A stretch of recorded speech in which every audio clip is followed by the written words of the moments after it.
políticas con posturas más radicales. ¿Ya? En eso influyó bastante el triunfo de la Revolución Cubana, que había generado que distintos sectores consideraran posible o válido un movimiento revolucionario en América Latina. En Chile, este proceso estuvo representado con la creación del movimiento de izquierda revolucionario MIR el año 1965, que rechazaba la vía pacífica y apostaba por una insurrección popular armada, según sus propias palabras, para transformar la sociedad. Posteriormente, el surgimiento del Movimiento de Acción Popular Unitaria, MAPU, en 1969, y la Izquierda Cristiana en 1971, ambos escindidos del Partido Demócrata Cristiano, así como el movimiento de cristianos por el socialismo al interior de la Iglesia Católica, evidenciaban el proceso político que vivía el país. O sea, hasta la misma Iglesia, partidarios de la Iglesia Católica, partidarios políticos de la Iglesia Católica se tendieron a dividir. ¿Ya?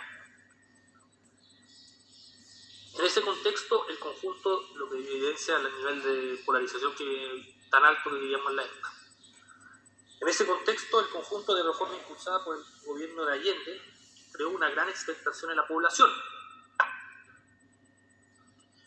Y muchas de las personas que se habían visto beneficiadas por los cambios desde el gobierno de Frei Montalva aspiraron a profundizar los procesos de transformación, por ejemplo, mediante la toma de empresas y terrenos. Es decir, la misma población quiso participar en el proceso acelerándolo, tomando terreno y empresas. Los mismos partidarios del régimen. Por su parte, quienes se vieron afectados en sus propiedades o intereses económicos reaccionaron con desconfianza o temor y pronto también pasaron a la ofensiva. De este modo, los gremios empresariales y los propietarios agrícolas comenzaron a adquirir protagonismo como fuerzas opositoras al régimen de Allende. Así, en las más diversas áreas de la vida nacional se fue agudizando el clima de gran polarización que existía en el país. Es decir, que existían dos polos opuestos y enfrentados. Se estaba a favor o en contra del gobierno. La efervescencia política se tornó cotidiana en el trabajo, en la familia, los centros de estudio y las organizaciones sindicales y vecinales. Tanto la izquierda como la derecha se salieron de los cauces políticos tradicionales, llegando incluso a legitimar y fomentar el uso de la violencia. Bueno, entre los hechos que favorecieron la polarización en este periodo, tanto al interior de la izquierda como de la derecha, se pueden destacar los que vamos a destacar a continuación. Por ejemplo, en la izquierda, el desarrollo de organizaciones de base como los cordones industriales, que buscaban acelerar las reformas planteadas por el gobierno mediante marchas o tomas de distintas empresas. Y también la realización de acciones armadas de grupos ultraizquierdistas, como la Vanguardia Organizada del Pueblo, VOP, de corta OP, que en 1971 causó la muerte de Edmundo Pérez Sujovic, ex ministro de Eduardo Frei, o el movimiento de izquierda revolucionaria MIR. Por otro lado, en la derecha, la polarización se vio reflejada en la utilización de medidas no institucionales para enfrentar al gobierno, como el paro de camioneros de octubre de 1972 o los cacerolazos. Y también por las acciones del Frente Nacional Patria y Libertad, creado en 1971, que dinamitó y saboteó diversas instalaciones del país para crear un clima de caos e ingobernabilidad. ¿Teacher? ¿Qué tiene que ver? ¿Qué dijo de la ciudadanía? ¿De la ciudad? Algo así. Esperemos un poquito. Después del paro de camioneros. Instalaciones para crear un clima. Dice así que las acciones de Patria y Libertad, creadas en 1971, que dinamitó y saboteó diversas instalaciones del país para crear un clima de caos e ingobernabilidad. Gracias. Bien. Bueno, entre los hechos que favorecieron la polarización en este periodo, tanto al interior... era un intento por restituir el orden y garantizar la tranquilidad social para tratar de ir como haciendo que este clima de polarización que se había reflejado en estos actos violentos bajara. Allende decidió incorporar al gabinete ministerial a miembros de las Fuerzas Armadas, nombrando, por ejemplo, en 1972 y 1973 al comandante en jefe del ejército, general Carlos Prats, como ministro del Interior. La situación, sin embargo, generó roces en el mundo militar y con la oposición. llevando finalmente a la renuncia de los militares al gabinete, es decir, los ministerios. Por su parte, la oposición se fue haciendo cada vez más fuerte, mediante la acción conjunta de la derecha, el Partido Nacional, y el centro de la democracia cristiana, que en 1972 se aliaron en la Confederación de la Democracia, o CODE. Esta coalición, que buscaba aglutinar a todos los opositores a la UP, utilizó la movilización social y callejera como su expresión política, más recurrida, y fue gradualmente debilitando a Allende y su gobierno. Bien, ahora vamos a ver cómo se fue gestando. Eso fue todo más o menos el ambiente que se vivía en torno a la polarización política y social que se vivía en Chile.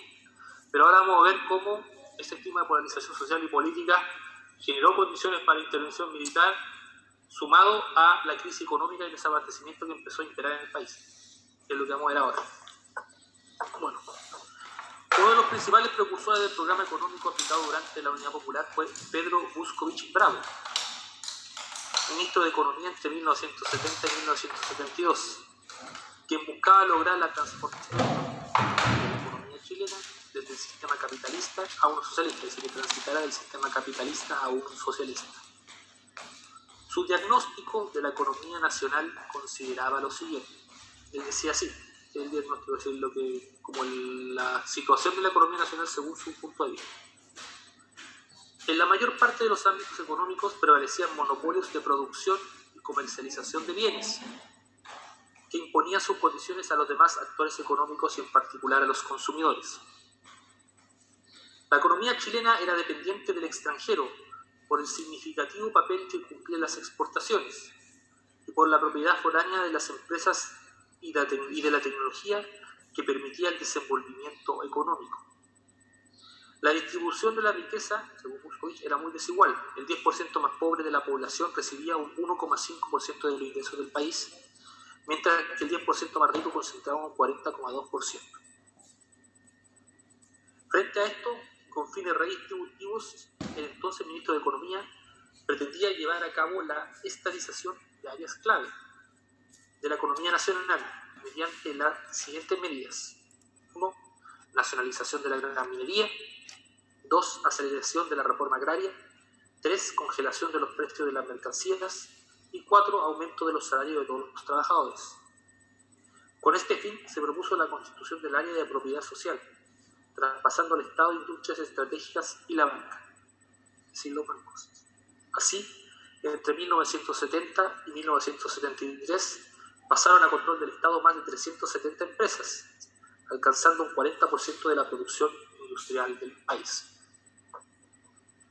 Bien, si bien el denominado Plan Buscovich, porque lo impulsó el ministro de Economía Buscovich, tuvo éxito durante el primer año de la Unidad Popular, ya en 1972, y sobre todo tuvo un éxito mucho más rotundo en el año 1971, ya en 1972 los problemas económicos se hicieron notorios. La política de aumentos salariales a los sectores de más bajos ingresos y el fuerte crecimiento del gasto público generaron un importante endeudamiento del Estado. La inflación comenzó a aumentar y el país entró en un periodo de recesión con tasas de crecimiento negativas. Influyó también esta crisis, es decir, el país de decreció, la economía se hizo más pequeña. Influyó también en esta crisis la baja considerable que tuvo el precio internacional del cobre, que no era seguía siendo nuestro principal producto de exportación. Bueno, el siguiente cuadro muestra algunos de los indicadores macroeconómicos que dan cuenta de esta situación. A ver si se pueden observar aquí los principales. Vamos a ver.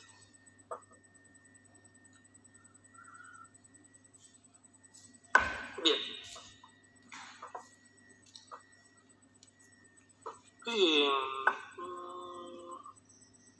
Ya. Si no se lo voy leyendo. En el año 1970 el crecimiento del PIB total fue 2,1. El año 1971 fue de un 9%. Fue el año que se llamó el año de la fiesta, porque aparentemente las medidas implementadas por la Unión Popular estaban dando resultados.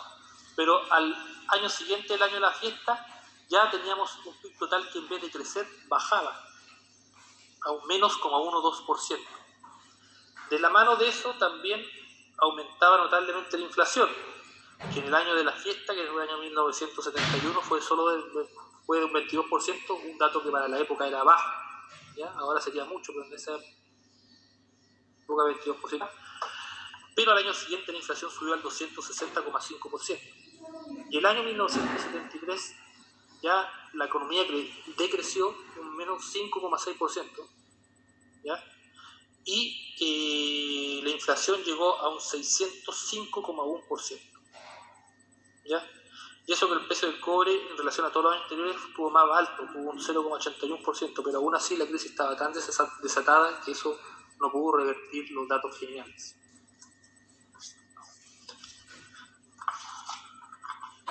Bien.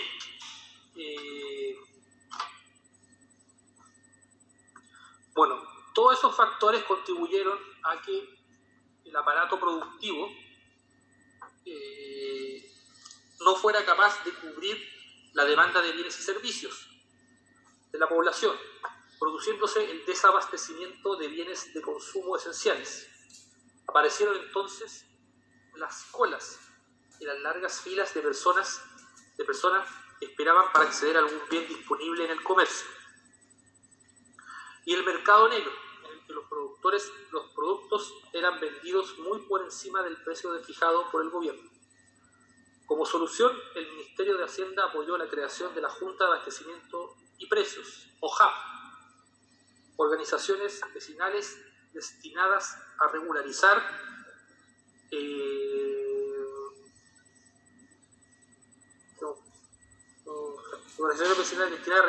la distribución comercial de productos de primera necesidad para así controlar el acaparamiento y el mercado negro. Las JAP fueron duramente criticadas por la oposición, que las consideró como un mecanismo de control sobre la población. Claro, dijeron, si ellos son los que controlan, la JAP controlan la entrega de mecanismos de insumos básicos o de alimentos, obviamente ellos también podían controlar a la población chantajeándola para que los siguieran si es que querían recibir los alimentos. Eso remarcaba la oposición.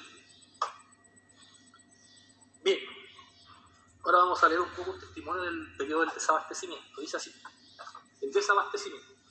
En el gobierno de Allende tocó justo el periodo del testimonio de María Eugenia Díaz, la mujer de derecha del poder femenino de la lucha contra Salvador Allende, del Centro de Investigaciones Diego Maradona del año 2008. Dice así: el gobierno de Allende tocó justo en el periodo en que tenía mis 3 guaguas chiquitas. Que significaba que mis chiquillos pasaban botados con mi mamá porque yo vivía en las colas. Yo me levantaba tipo 4 de la mañana, tenía que caminar unas 10 cuadras para lograr comprar 1,5 kilos de pan, porque no te vendían más. Para la carne me tenía que ir tipo 9, 10 de la noche, amanecerme toda la noche en la cola para comprar 2 kilos de carne. Es un testimonio que da cuenta de la situación del acaparamiento, del desabastecimiento y las colas. Bueno, ahora para entender la profunda crisis económica de este periodo, a las medidas económicas tomadas por el gobierno Allende, hay que sumar la acción de la oposición y diversos factores internacionales. Entre ellos, Estados Unidos, obviamente en el contexto de la Guerra Fría, realizó un boicot contra Chile, que afectó de manera importante la inversión extranjera y el acceso a préstamos en la banca internacional. Por otra parte, muchos empresarios locales que se sintieron afectados por las medidas implementadas por el gobierno, especialmente las expropiaciones, trasladaron sus ahorros e inversiones al extranjero, disminuyendo el dinero circulante y contribuyendo a la crisis. Bien, en resumen, debería la clase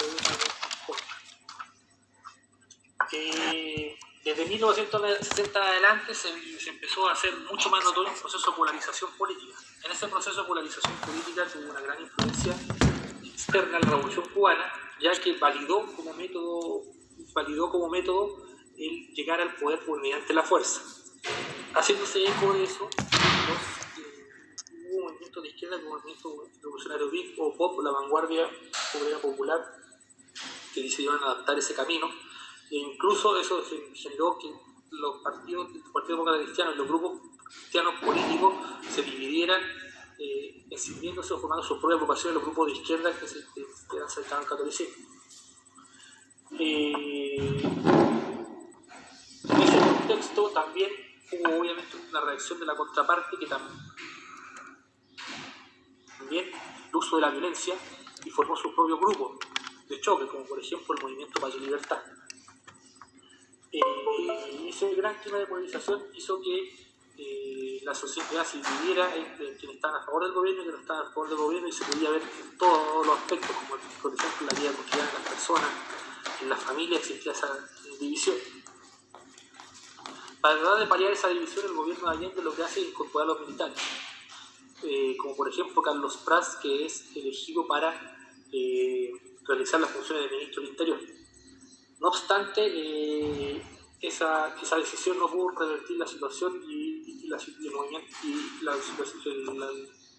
la polarización siguió ahí latente. Tanto así que la Democracia Cristiana y el Partido Nacional finalmente deciden unirse y formar la Confederación Democrática, o CODE, para enfrentar al gobierno de Allende, lo puso en una situación muy compleja, porque significó que el centro y la derecha se unieron contra su gobierno. Bueno, en ese contexto, para agravar aún más la situación, llega la crisis económica y el desabastecimiento. Si bien en un segundo año de gobierno se dio el famoso año de la fiesta, que fue el año 1971, y al año siguiente se empezaban a ver que algunas medidas económicas dieron malos resultados y se produjo el desabastecimiento y la crisis económica.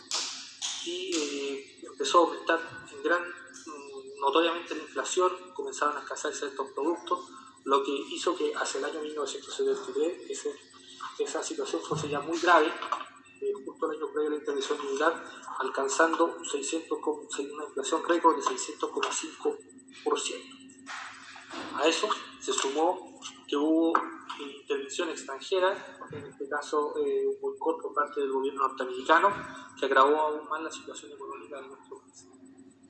Eso es. ¿Se entendió? Sí. Sí, bueno. Ok, entonces necesito que enciendan todos cámaras, por favor. ¿Qué? ¿Está rápido?